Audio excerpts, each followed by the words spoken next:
जो बात तुम्हारी गुप्त हो कभी मत बोलो। भागवतिक, व्यवहारिक, लौकिक, पारमार्थिक। क्यों? लोग उपहास करेंगे, तुम्हारी बात की गहराई को नहीं समझ पाएंगे। अगर आपसे कोई गलती भी हो गई है तो महापुरुषों से बोलो, संसारियों से नहीं। हमें लगता बोलने की जरूरत नहीं, वो खुद जान जाएंगे, वो कृपालु हैं, वो हमें संभाल लेंगे।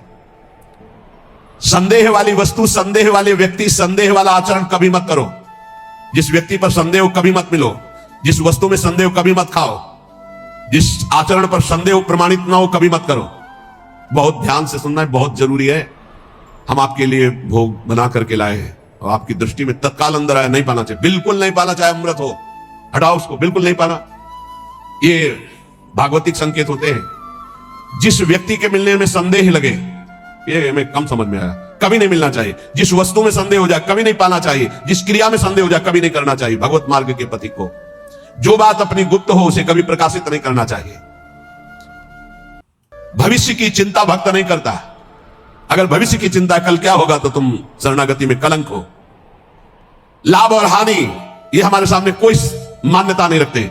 इसमें हम प्रभु के विधान को देखकर प्रसन्न होते हैं। दूसरे की चर्चा कभी मत छेड़ो, दूसरे की बात मत करो। हर समय प्रसन्न रहो, ध्यानस्थ रहो।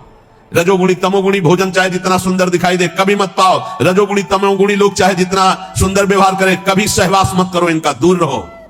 ये महापुरुषों के वचन है। यदि तुम्हारे पास कोई भोग सामग्री संग्रह हो गई है तो वो तुम्हारे धर्म के सेवन के लिए, दूसरों के हित के लिए, तुम्हारे भोग के लिए नहीं है। ये ओछी प्रवृत्तियों वाले पर संदेह वृत्ति रखो। गलत आचरण करने वाले, ओछा बात बोलने वाले, इन पर कभी प्रियता नहीं रखनी चाहिए। बहुत बड़ी हानि होती है, पक्का समझ ले, बहुत बड़ी हानि होती है। यह हर उपासक को सावधान रहना चाहिए, चाहे स्त्री शरीर हो चाहे पुरुष शरीर हो। जहां कहीं ओछी प्रवृत्ति, देखो एक दृष्टि में पता चल जाता है कि यह सामने वाला कैसे देख रहा है, कैसी हरकत है, कैसा, एक दृष्टि में। भगवान ने इतना ज्ञान तो सबको दिया है कि एक मिनट में, एक दृष्टि में फाइनल हो जाएगा कि आदमी संग करने लायक है या नहीं लायक है।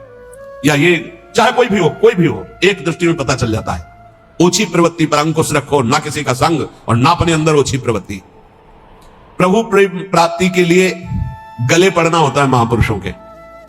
गले लगना नहीं, गले पड़ना होता है। गले पड़ना और गले लगना में अंतर है। गले पड़ने का मतलब होता है आपके सिवा हमारे पास कोई साधन नहीं है, अब आप ही हमारे प्रेम प्राप्ति के साधन भी हो और साध्य भी हो। ऐसे गुरुजन महापुरुषों का आश्रय लिया जाता है। प्रभु प्रेम प्राप्ति के लिए महापुरुषों के पीछे पड़ जाओ, गले पड़ जाओ।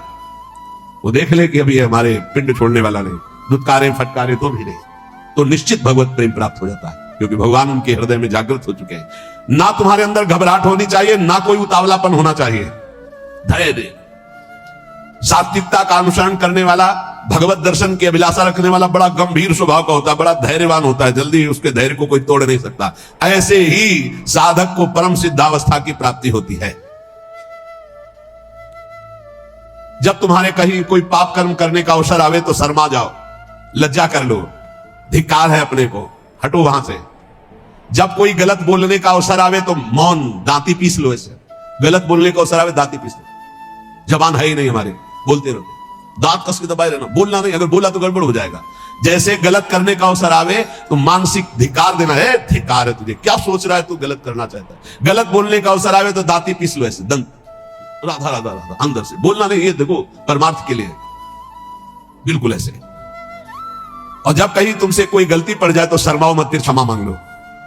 राधा राधा, गलती हो गई हमसे, आगे से गलती नहीं, उसे क्षमा कहते हैं, अंदर से प्रायश्चित करना। तो जिस कार्य करने में तुम्हें लज्जा लगे वैसा कार्य मत करो, वैसे विचार मत करो। जो तीन को बस में रखता है वो साधु, नेत्र कान जीभ, जनेंद्रिय अपने आप बस में हो जाएगी। नेत्रों को बस में रखो, जबान को बस में रखो, कान को बस में रखो। तीन का बहुत बड़ा योगदान है। जबान खूब अच्छे अच्छे पदार्थ खाएगी, खूब उल्टा सीधा बोलेगी, कान उल्टा सीधा सुनेंगे, नेत्र उल्टा सीधा देखेंगे तो आचरण उल्टे सीधे होंगे। इनको संभालो। तीन, रसना, श्रवणेन्द्री और रसेंद्री। रसना कटो जो अन्न रटो, निरखी अन्न फुटो ने, नेत्रेंद्री और श्रवण फुटो कान। नेत्र कान जीभ, तीन को जो सुधार लेता है वो साधु हो जाता है। 100 समाधि और श्मशान, इनमें सा है। अगर समाधि को प्राप्त नहीं हुए तो 100 और श्मशान आराम से आपको मिल जाएंगे।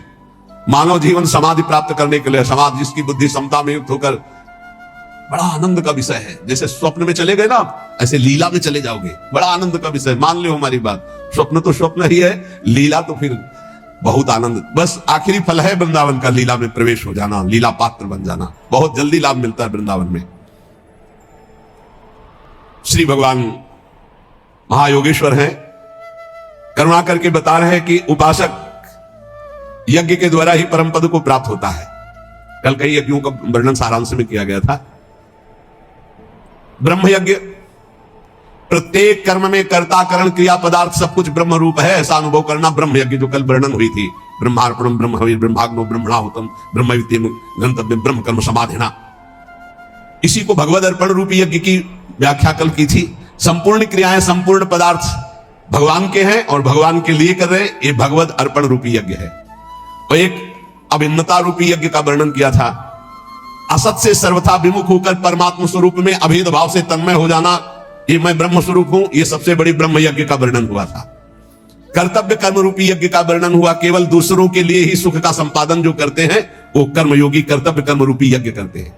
संयम रूपी यज्ञ का सारांश में कल छोटे छोटे श्लोकों में वर्णन था। एकांत काल में अपनी इंद्रियों को विषय में प्रवृत्त ना होने देकर परमात्मा में लगाना, ये संयम रूपी यज्ञ है। विषय हवन रूपी यज्ञ, व्यवहार काल में इंद्रियों का विषयों से संयोग होने पर उनमें राग द्वेष पैदा ना होना और परमात्मा स्वरूप में स्थित रहते हुए विषयों का सेवन करना, ये विषय हवन रूपी यज्ञ है। समाधि रूपी यज्ञ, मन बुद्धि सहित संपूर्ण इंद्रियां प्राणों की क्रियाओं को रोककर ज्ञान से प्रकाशित सम में स्थित हो जाना, रेचक कुंभक प्राणायाम आदि का जो वर्णन था।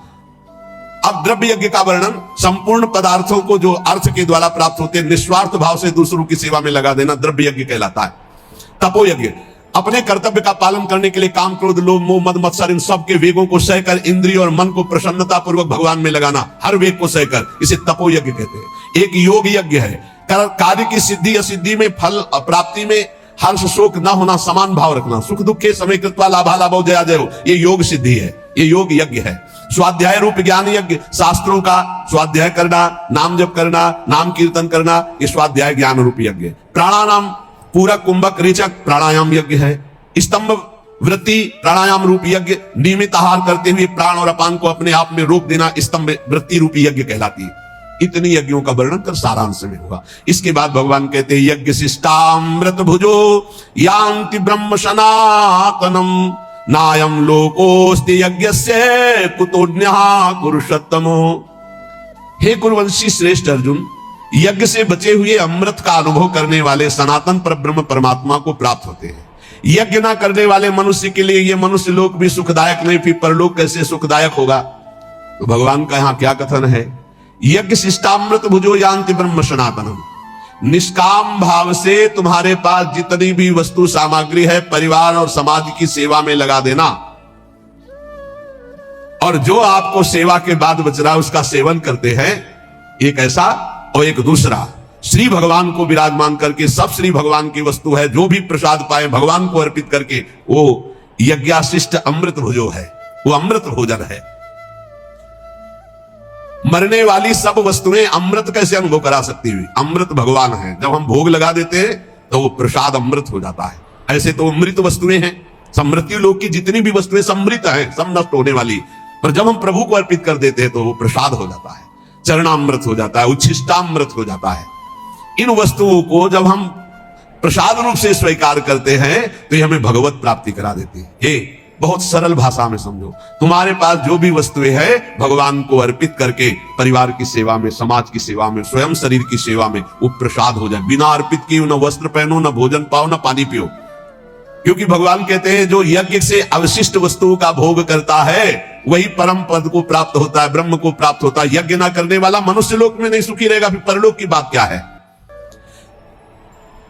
एवं बहुविधा यज्ञा वितता ब्रह्मणो मुखे कर्मजान विदितान सर्वान एवं ज्ञात्वा विमोक्षसे। बहुत तरह की यज्ञ वेद शास्त्रों में वर्णन किया गया है, विस्तार से वर्णन है। उन सब यज्ञों को कर्मजन्य जान। इस प्रकार जो यज्ञ को जानता है वो कर्म बंधन से मुक्त हो जाता है। कोई भी कर्म भगवान को बिना समर्पित किए नहीं रहना चाहिए, और भगवान को पाप कर्म समर्पित नहीं किया जाता। कोई भी पदार्थ भगवान को समर्पित किए बिना नहीं पाना चाहिए, और भगवान को सात्विक भोग संपन्न करके ही भोग लगाया जाता है। उसमें तामसिक बिल्कुल नहीं, इसीलिए प्याज लहसुन तक मना किया गया है।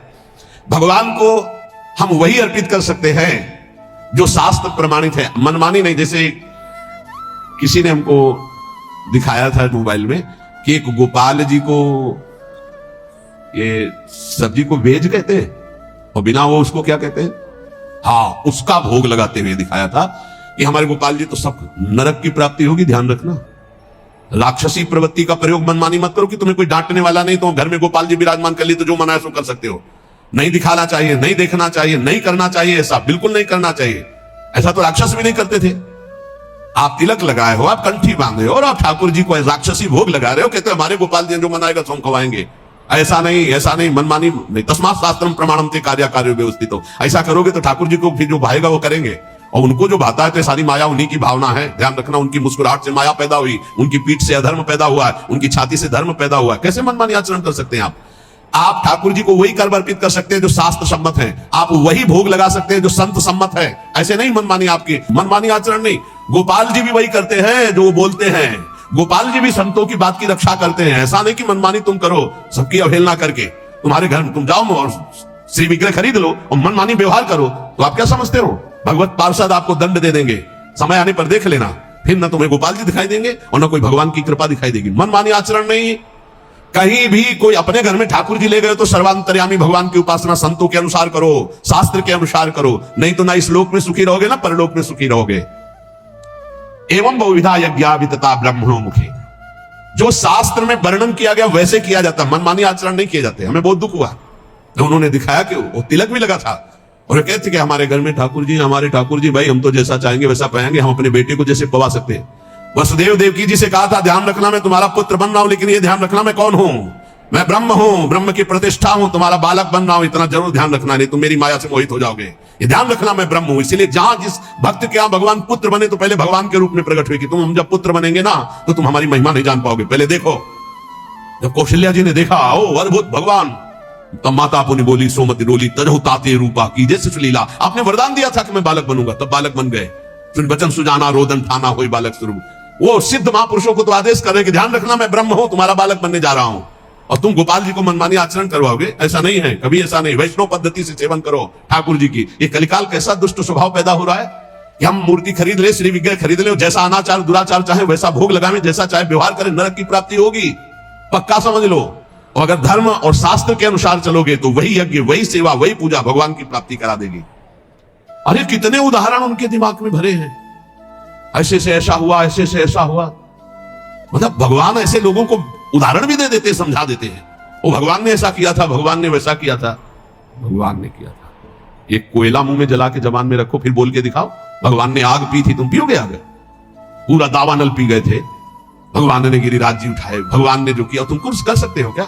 देवराजेंद्र घुटनों में आकर के बैठ गया था जब वर्षा की थी, और एक ओला सहने की सामर्थ्य नहीं, वो पूरा खंबे की धार बरसा रहा था। पूरे ब्रजमंडल की रक्षा ठाकुर जी ने गिरिराज उठा के की। सुदर्शन चक्र ऊपर ही सब सोख लेता, नीचे कुछ एक बूंद भी गिरिराज जी की तलहटी में पानी न जाने पावे, इसलिए सर्प का जो वासुकी शेषनाग ऐसे मंडलाकार मेड़ बनाए हुए थे। भगवान भगवान है।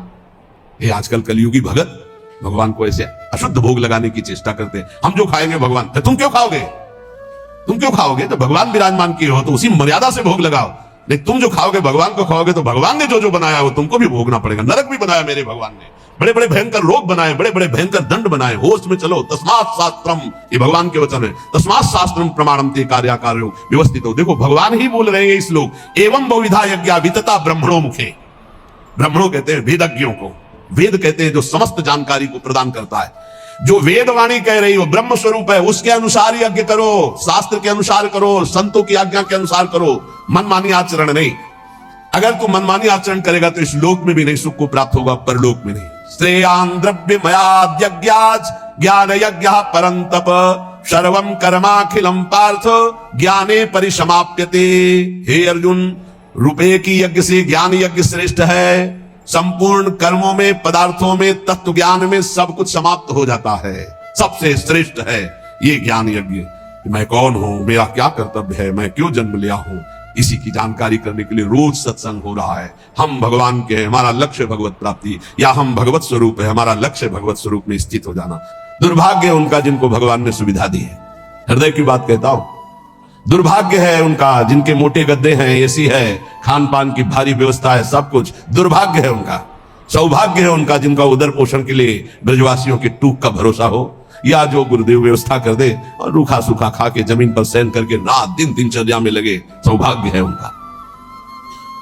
घोर घोर विपत्ति वृंदावन में आ जाए या घोर घोर विकार हो जाए तो भी तुम विचलित मत होना, वृंदावन को मत छोड़ना। मारब्ध क्षय मावसई तदथ विक्रियाम आरब्ध प्रारब्ध, तुम्हारा प्रारब्ध क्षय हो रहा है। अगर विकार भी आ रहे तो प्रारब्ध का नाश हो रहा है। किसी विषय पर किसी ने पूछा ऐसा क्यों हो रहा है हमारे संग, ऐसा क्यों हो रहा है, हमारी चाह नहीं है, हमारी कोई मांग नहीं है, ऐसा क्यों होता है? ऐसा इसलिए होता है कि तुम्हारा प्रारब्ध क्षय हो रहा है। जिस दिन प्रारब्ध क्षय हो जाएगा तो मांगने पर भी नहीं मिलेगा। चाहे दुख हो या सुख, मांगो तुम दुख तो मिल जाएगा क्या? ऐसे सुख मांग रहे हो मिल जाएगा क्या? बस धैर्य पूर्वक अपने प्रारब्ध क्षय का इंतजाम। मारब्ध क्षय मां वसई तदथ, वृंदावन वास करते हुए अपने प्रारब्ध क्षय को केवल देखो। दुख आ रहा है प्रारब्ध क्षय हो रहा है, सुख आ रहा है प्रारब्ध क्षय हो रहा है। न दुख में हमें दुखी होना, न सुख में फूलना है। तो तन्नाथो सदा खेलय, ये बड़ी बात है पूरे श्लोक का भाव। ये देह अस्मिन देहे कुत्सिते, ये देह बड़ी गंदी है, इससे प्यार मत करो अपनी देह से, तो औरों देह से प्यार होगा ही नहीं। त्यज वृथाध्यासम यतः, इसका अध्यास छोड़ो कि मैं स्त्री हूं मैं पुरुष है, झूठा है, ना तो स्त्री ना पुरुष है। संस्मृति घोरा चिंतय चिद घनम, ये घोर फंसाने वाली स्मृति है कि मैं स्त्री हूं मैं पुरुष हूं। तू चिद घनम, तू चिदानंद स्वरूप है। निज बपु, तेरा सहचरी रूप है। सर्वंच वृंदावने, ये संपूर्ण वृंदावन में महाप्रेम रस का रसास्वादन कराने वाला निज बपु तेरा सहचरी स्वरूप है। इसलिए इस स्वरूप की प्राप्ति के लिए घोरा संत विपत्ति कोटे ही तुम याहिनो विक्रिया मारब्ध क्षय मावसई तद तन्नाथो सदा खेले। जो अपने प्रारब्ध भोग को भोगता हुआ, क्षय करता हुआ, शरीर भाव में नहीं स्थित है, शरीर भाव का त्याग कर स्वरूप भाव का चिंतन करता रहता है। निज बपु सर्वंच वृंदावने, संपूर्ण वृंदावन में अपने निज बपु में ही कि मैं श्री जी की दासी हूं, मैं सहचरी हूं, इस ठसक में तो बोले तन्नाथो सदा खेले। वो युगल किशोर के साथ खेलने का अधिकार प्राप्त कर लेता है। ये वृंदावन प्रदान करता है। दिव्य स्वर्ण सुनील रत्न सुभगम लीला सनालारुणाम, भोजो श्री मुरलीधरम प्रथुल सद्वीणी सुहारोज्वलम, संबीतोज्वल शोण पीत वसनम कंदर्प लीलामयम, श्री वृंदावन कुंज एव किमपि ज्योतिर्द्वयम सेव्यताम। उस उपासक को दिखाई देता है एक अनिर्वचनीय ज्योतिर्मय जोड़ी, दिव्य स्वर्ण सुनील रत्न सुभगम, एक दिव्य स्वर्णिम कांति शिव प्रियाजु और सुनील रत्न सुभगम, एक सुंदर इंद्रनीलमणि अद्भुत श्यामाभा सनालारुणाम भोज, उनके अरुण अरुण अधर, अरुण अरुण कर कमल, अरुण अरुण चरण कमल, अरुण अरुण नेत्र कमल, कैसी सुंदर। वो एक दूसरे के बाहु पर बाहु डाले हुए श्री मुरलीधरम, अधरों में श्री लालजू मुरलीधर के, एक कर कमल प्रियाजू के, एक प्रियाजू का लालजू के, और दोनों एक कर कमल मुरली में लालजू का और एक कर कमल प्रियाजू, और दोनों मुरलीधरम, दोनों के अधरों में एक ही मुरली विराजमान और दोनों मुरली वादन कर रहे। एक के सिर पर मोर का मुकुट, एक चंद्रिका धारण किए हुए, एक पीतांबर परिधान और एक उज्जवल रक्त वर्णा चुनरी, अरुण वर्ण की चुनरी धारण किए हुए। ऐसे श्री युगल सरकार का साक्षात्कार उस उपासक को होता है जो ऊपर चर्चा हुई। राधा कृष्णो परम कुतुकाद्य लता पादपानाम, चित्वा पुष्पादिकमुर्विधम श्लाघमानो जुषाते। कभी कभी कौतुक श्री प्रिया प्रीतम लताओं से कहते झुक जा मुझे पुष्प लेना, वो डाल झुक जाती है। ये चिदानंद लता है, प्रिया प्रीतम पुष्प चयन करते प्रिया प्रीतम, और एक दूसरे के ऊपर पुष्प डालकर ऐसे खेलते हैं। ऐसी शोभा हो रही है, दिव्य दिव्य पुष्प चयन करके पीतांबर में अरुण वर्ण की चुनरी में एक दूसरे के ऊपर पुष्प, नवकिशोरी नवकिशोर। और कभी कभी स्नानाद्यम यत् सरति कुरुता खेल, तो कभी सरोवर में, मान सरोवर में, कभी राधा कुंड में स्नान करके खेल रहे। मत माननी प्रियाजू लालजू समस्त सहचरियां जल क्रीड़ा कर रहे हैं। कभी कभी लालजू को घेर कर सब सखियां अंजलि से जल वर्षा करती। जब लालजू जल वर्षा में विकल होते तो डुबकी लगाकर प्रियाजू के चरणों का स्पर्श करते, प्रियाजू ऐसा लगता है जैसे किसी तो वो एकदम वो उपासक की लीला देखता है, ये लीलाएं वर्णन करें देख करके। स्नान आद्यम, सुंदर स्नान होता है प्रिया प्रीतम का, फिर सुंदर पोशाक धारण करती, तो खेल तो यत खगाद्य, इतने में वृंदावन के बहुत से पक्षी आ जाते हैं, हंस, मोर, कबूतर, शुक, शारिका, ऐसे पक्षियों की मंडली आ जाती, उनके साथ प्रिया प्रीतम खेलते। खेल तो यत खगाद्य, वृंदावन के पक्षियों के साथ प्रियालाल खेल रहे हैं। वृंदारण्यम परम परमम तन्न सेवते को वा, ऐसा कौन है जो इस सुख का सेवन न करे। कभी प्रियालाल जल खेली कर रहे, कभी प्रियालाल सुंदर पोशाक धारण करके पक्षियों के साथ खेल रहे, कभी वन विहार करते हुए पुष्प चयन करते, एक दूसरे के ऊपर पुष्प प्रहार करके खेल रहे। आबाल्यम जल सेचनेन वर्णे नावाल निर्माणतः स्वेन श्रीकर पल्लवेन मृदुना श्री राधिका माधव। छोटे छोटे जब फूलों के पौधे या तमाल आदि के, तो दोनों प्रिया प्रीतम वृंदावन की रज से उसकी थाला बनाते हैं। आबाल्यम और जल सेचनम, यमुना जी से इतनी सख्या होने पर भी स्वयं प्रियालाल जल लाते हैं और वृंदावन की लता का सिंचन करते हैं। कैसी सौभाग्यशाली वृंदावन की। आबाल्यम जल सेचनेन, प्राय वर्णन आया है कि प्रिया जो अपनी स्नेह दृष्टि से वृंदावन की लताओं का सिंचन करती, पर आज एक श्लोक में वर्णन करें, आबाल्यम छोटे छोटे जो पौधे हैं, लताएं हैं, उनको आसपास थाला रज का बना करके और प्रियालाल स्वयं जल से उन लताओं का सिंचन करते हैं। वर्णे नावाल निर्माणतः स्वेन श्री कर पल्लवेन मृदुना श्री राधिका माधव। थाला बनाकर जल सींचकर और अपने हाथ से इसे दुला करते हैं। वृंदावन की लता राधा करावचित पल्लव स्वयं श्री कर पल्लवेन मृदुना श्री राधिका माधव। मृदुल मृदुल स्पर्श प्रिया प्रीतम का, इसलिए इन लताओं का सेवन साक्षात प्रिया प्रीतम के प्रेम की प्राप्ति का स्वरूप है। श्री बिहारी देव जी ने कहा, बिना रज और पल्लव लताओं का सेवन किए कोई प्रेम नहीं प्राप्त कर सकता। प्रेम पदार्थ दूर है बिन से रज रूख, रूख माने लता है। यान संवरद विवाह नव्य कुसुमाद्यालोक के संदर्भ भी, फिर बड़ी सुंदर लीला आती। तमाल का वृक्ष है और एक कंचन बेली है। सुंदर पहले जल के थाला बनाए गए, जल सींचा गया, दुलार किया, और फिर तमाल के वृक्ष को पीतांबर उड़ा दिया गया और बेली में सुंदर चुनरी उड़ा दी गई और समस्त सखियों के साथ ब्याहुला कर रही प्रिया प्रीतम लताओं का। यान संवर्ध विवाह नव्य कुसुमाद्यालोक के संदर्भ भी, फूली हुई लताएं सुंदर सजा करके एक को पीतांबर एक को चुनरी उड़ा दी गई और सुंदर ब्याहुला हो रहा है। पूर्व वर्धित ऐसी सेवा करके फिर उनका विवाह उत्सव मनाते हैं। फिर उन्हीं के नीचे समीप बैठ करके दोनों सखियों के साथ संदर्भ भी हास परिहास करते, जैसे दूल्हा दुल्हन से हास परिहास किया जाता और मोदते बड़े आनंदित हो रहे प्रिया प्रीतम। सुलता तरुण तान वृंदावनीयान नुमः, वो लताएं प्रिया प्रीतम के चरणों में झुक जाती हैं। इतना प्यार, इतना दुलार, इतना सुख मिलता है। तो श्रीपाद कह रहे, हम ऐसी वृंदावन की लताओं को बार बार नमस्कार करते हैं जो हमारे प्रिया प्रीतम को ऐसा सुख प्रदान करते हैं। बहुत प्यार करो यहाँ की लताओं को। अगर आपके पास कोई और व्यवस्था नहीं तो 2-4 गमले तो लगा सकते हो अपनी बालकनी में। एक तुलसी जी का रख लिया, एक राय बेल का रख लिया, एक और कोई बेल लगा ली। बहुत छोटे छोटे पुष्प के ऐसे पौधे, और अपनी जब सेवा से उसमें 5 पुष्प भी हुए और वो जब अपने राधा नाम में चढ़ाओगे, श्री जी में चढ़ाओगे, बहुत बड़ी बात हो जाएगी। लाखों रुपए के बाहर के पुष्प मंगाकर श्रृंगार करो, हमारे प्रिया प्रीतम को उतना सुख नहीं मिलता। सच्ची मान लेना, जो वृंदावन के 5 राय बेल के पुष्पों से मिल जाएगा, जो वृंदावन के 5 हर श्रृंगार के फूलों से मिल जाएगा। ये बहुत बहुत ही सौभाग्य का विषय है कि अपनी कुंज में पुष्प प्रकट हो और वो हम श्री जी को अर्पित करें। ऐसा भी हो सकता है कि आप 200-250 गज से जगह खरीदे हैं तो 50 गज जगह में आप लता पता और 200 गज में अपने निवास की व्यवस्था कर लीजिए। पर ये उनके विरक्तों को चाहिए कि अब वो भावना के दृश्य में विचरण करें, क्योंकि अगर लता आप लगा दिए हैं तो आपकी कुल परंपरागत उसकी रक्षा करने वाला भी होना चाहिए।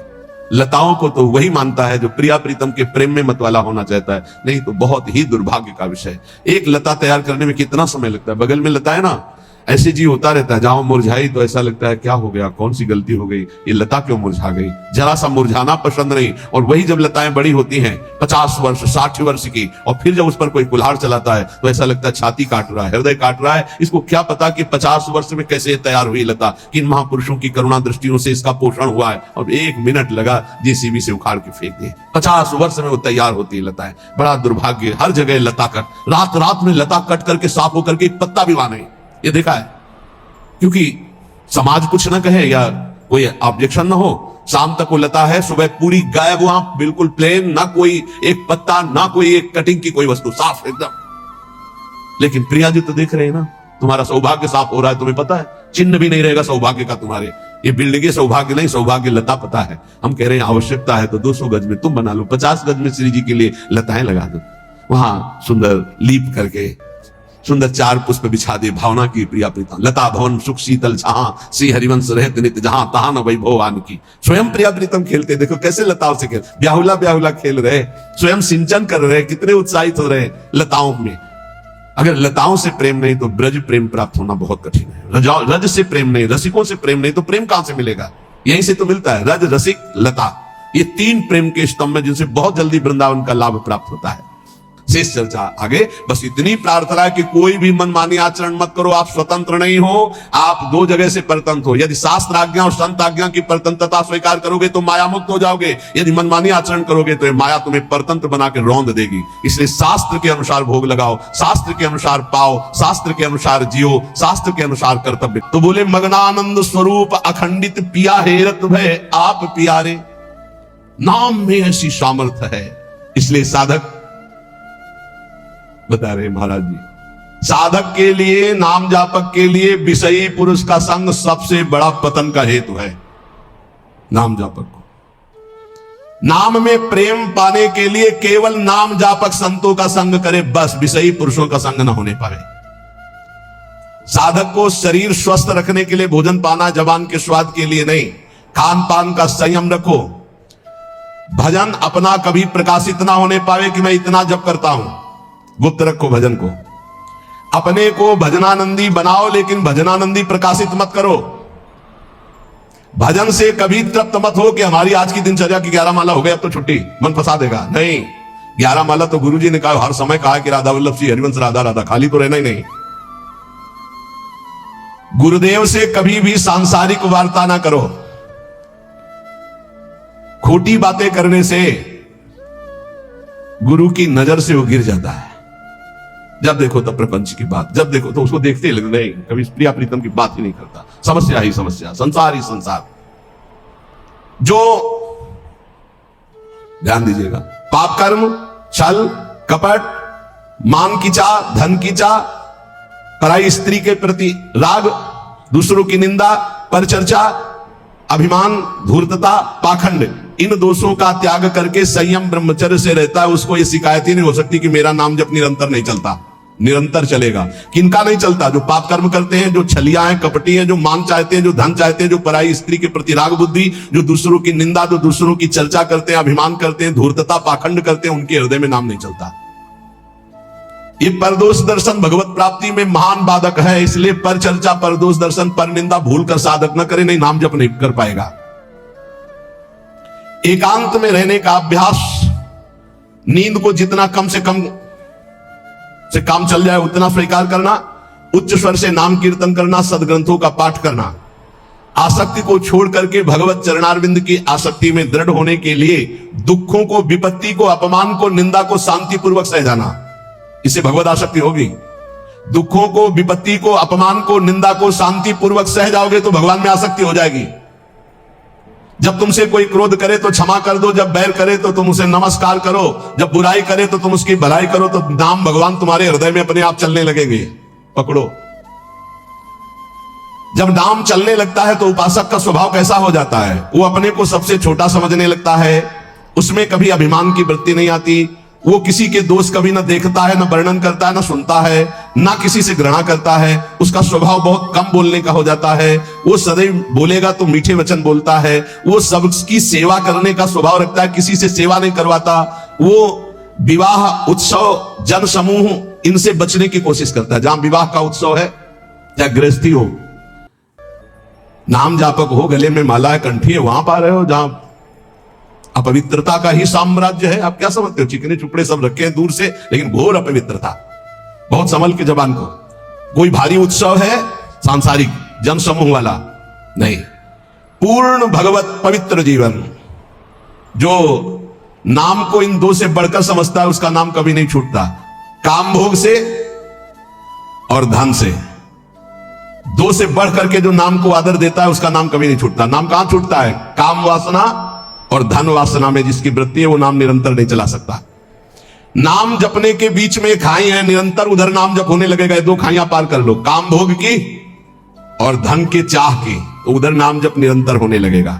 नाम अविनाशी है, जीव अविनाशी है, पर बीच में धाराएं हैं विनाशी। कंचन कामिनी कीर्ति, इनको पार कर लो, निरंतर नाम जप करो। इनके पार करने के लिए तीन बातें चाहिए। कंचन कामनी कीर्ति को पार करने के लिए सदगुरु की सेवा, मैं शरीर नहीं हूं ऐसा चिंतन, और हर कर्म शास्त्र सम्मत, तो कंचन कामनी कीर्ति तीनों से पार हो जाओगे। सदगुरु की सेवा, मैं शरीर नहीं हूं ऐसा आत्मचिंतन, और जितने कर्म है वो सब शास्त्र के अनुकूल, तो माया से पार हो गए। तीन खाइयां। जब नाम जब शुरू होगा तो ये विघ्न आएंगे, इनसे बच जाना। लोक में मान प्रतिष्ठा यश और उसका भोग भोगना। लोक में मान प्रतिष्ठा यश है, उसका भोग नहीं भोग रहे हो, कुछ नहीं बिगाड़ पाएंगे। अगर भोग भोग लेगा, छाती ठंडी होना। नाम हो रहा है, प्रणाम हो रहा है, नमस्कार, हृदय शीतल हो रहा है, तो आप चैन से अभी शीतल कर ले, आगे चल के बहुत आग गिरेगी। मान प्रतिष्ठा का भोग करने वाला निरंतर नाम जप नहीं कर सकता, उसे भ्रष्ट होना पड़ेगा। धन लाभ के लिए विचारवान रहना। नाम जप करते हुए भोगों में सुख बुद्धि होना, ये भोग मिल जाए, ये भोग मिल जाए। नाम जप करते हुए जो मैं इच्छा करूं वही मिल जाए, वो मिल जाता है। ये कभी निरंतर नाम जप होने नहीं देंगे, सफल नहीं होने देंगे। फिर एक लोक में मान प्रतिष्ठा होना, उसका भोग। धन लाभ के लिए विचारवान रहना, चिंतन करना कैसे धन मिले, जो मैं चाहूं वो मिल जाए, वो मिल गया। ये तुम्हारे भजन को छीण कर देंगे, भजन नहीं होने देंगे। इसलिए उपासक सावधान होकर जो सुने उसे मन में गुने, आचरण में उतारे। केवल तुम हो तुम परमार्थ में, और सब तुम्हारे विरोधी हैं, मान लो। पूज्यपाद सिवड़िया बाबा, ऐ साधक तू अकेला है, पूरा विश्व तेरे खिलाफ है। कैसे महाराज? अब आप ही तो हमारे जीवन हो। अब गया मन, हुआ ना चिंतन, तो ले गया ना तुम्हारा चिंतन। ये कोई गाली दे के, कोई मान करके, कोई भगवान बना करके, कोई धूर्त कह के किसी भी तरह से तुम्हारे चित्त को खींचने ना पावे। पूरा संसार तुम्हारे चिंतन को खींचने वाला है, तुम केवल अकेले अपने चिंतन को बचा के प्रभु में लगा दो। बस यही सूरवीरता है, यही पूरे संसार पर विजय प्राप्त करना है, और इसी के लिए ये चर्चा रोज हो। इनसे बचो, ये करो, ऐसे सावधान रहो। ये सत्संग केवल भगवत प्राप्ति के लिए। इसलिए हाथ जोड़कर प्रार्थना है, आप अपनी कृपा अपने ऊपर करके ये जो सुन रहे हो इसको आचरण में उतार लो। खूब नाम जप करो। मान लो अभी कोई तुम्हारा नहीं, अभी आपकी नवीन अवस्था है, अभी वैराग्य पूर्वक रहो, खूब भजन करो। आगे चल करके तुम्हें जीवन में बहुत बढ़िया सुख मिलने वाला है। ऐसा आनंदमय सुख जो किसी के संग की जरूरत नहीं पड़ेगी। और आज तुम ऐसे कमजोर बन जाओगे तो कल बहुत रोने वाले हो, कोई तुम्हारे आंसू पोंछने वाला नहीं। यहाँ जो आंसू पोंछने के लिए आता है ना, वो ऐसा और एक दर्द पैदा करता है कि और चिल्ला के रो, कोई आंसू पोंछने वाला नहीं। संसार में अगर तुम्हारे कोई आंसू पूछे तो बचना, वो पूछेगा कम, ऐसी व्यवस्था और कर देगा कि तुम अभी तो धीरे से रो रहे, फिर और रोगे। ये संसार है। अगर आंसू पूछने के लिए आए तो केवल प्रिया लाल आवे तो विश्वास करना, अन्यथा तब तक अपने आंसुओं को पूछने मत देना किसी को। हमारी बात समझ लेना। कोई बहुत प्यार दुलार दिखा रहा है, बहुत बचो है, उसकी दृष्टि में कुछ तुम्हारे पास जिसके लिए वो तुम्हारे आंसू पूछ रहा है। तुम्हारे आंसू नहीं पूछ रहा है, वो अपनी कोई ना कोई वासना, कोई ना कोई इच्छा, कोई ना कुछ देख रहा है तुम में, इसीलिए। और जिस दिन तुम केवल प्रियालाल का इंतजार, जिसने बांधा है वही छोड़ेगा, जिसने रुलाया है वही आके पुचकारेगा। हमको इंतजार उनका करना है, तब तक रोना बंद नहीं करना है। बिन रोए किन पाइया प्रेम प्यारा मीत, एकांत में बैठ के रो, लाख समझाते। अपने लिए दुनिया रो रही, बड़े बड़े मोटे आंसू गिरते तो लालच लगता है, ये आंसू तो श्री जी के लिए। श्री जी की चर्चा में कभी नहीं रोना। कितने को ऐसे देखा है, श्री जी की बात पर, श्री जी के लिए कभी नहीं रोना। अपनी जरा सी बात पर तो इतने बढ़िया आंसू गिरते हैं, मोटे मोटे आंसू गिर। अपनी प्रतिकूलता, अपनी अनुकूलता के लिए रोना आता है। ए भाई, ये संसारिक लक्षण है। भक्त के कभी आंसू भगवान की सिवा कहीं और गिर नहीं सकते, ये पहचान है। काट डालो तो भी आंसू नहीं आएंगे, वो उसके आंसू सिर्फ बिके हैं भगवान के लिए। अगर उसके आंसू ढलकेंगे निकलेंगे तो केवल प्रियालाल के लिए। तो ऐसे बनो, प्रियालाल के लिए रो, संसार में कोई आपका नहीं है। ये हमारी बातें आपको लगेगी कि हमारे तो बहुत है प्यार करने वाले, तो धिक्कार है भी तुम्हारी बुद्धि तुम्हें धोखा दे रही।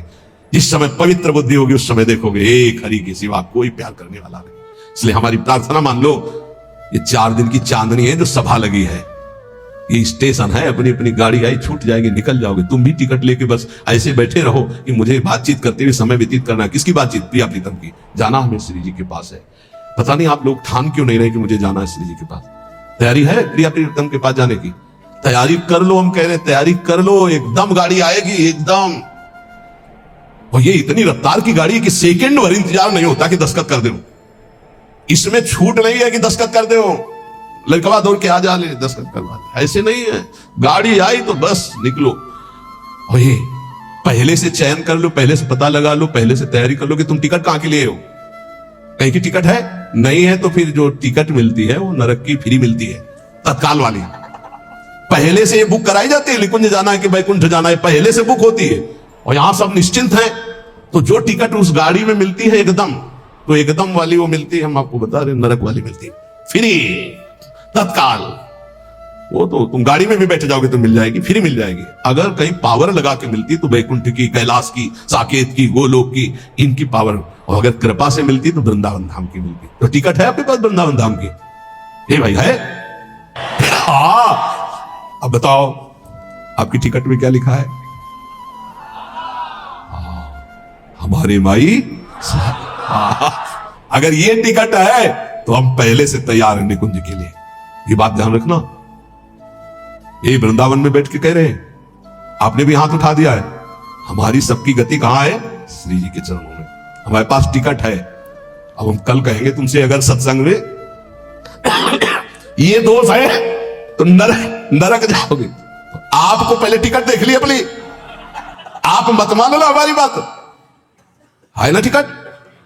अब हम कल परसों सत्संग में कहेंगे जैसे द्वंद्वातीतो विमत्सरः सिद्ध्या सिद्धो समभूत्वा लाभा लाभ हो जाए। अगर यह स्थिति नहीं है तो आप नरक जाओगे। तो आपको तुरंत अपनी टिकट देखनी है। हमारे माई श्यामा जी को व्यास भरोसे कुंवर के सुगत। नहीं महाराज किसी और के लिए बोल रहे हैं, हमारे लिए नहीं बोल रहे हैं। हम तो श्री जी के पास जाएंगे, पक्का विश्वास है। बोल राधा वल्लभ लाल की।